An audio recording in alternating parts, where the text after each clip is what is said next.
Let me tell you a story. Around age 12, I met a friend named Steven, and it turns out he was just like me. I think there's a very good chance we might have a Stephanie out there somewhere, but I've been unable to track them down. We quickly figured out that we have something very, very important in common. So we would lock ourselves behind closed doors, and we would wear dresses and play with girls' toys. But there was one thing that we really, really liked to do, and it was somewhat unique. We got a sewing machine, and we taught ourselves to sew, because nobody else was doing so. And we would design and make these absolutely gorgeous gowns for Barbies that we had stolen from our sisters. And one day, I created my masterpiece.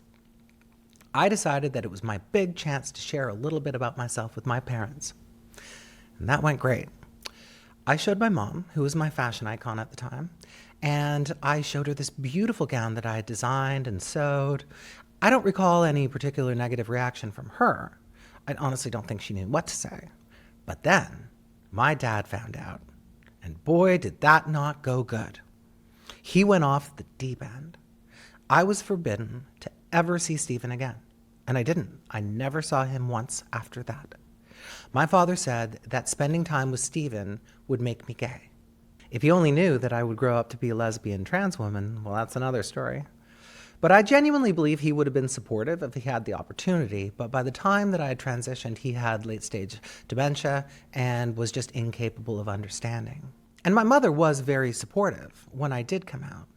But none of that did me any favors back then.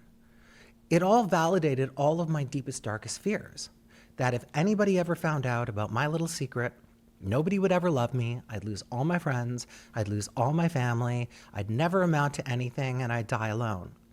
Which is obviously completely untrue, but when you're 12 years old, it seems really easy to believe.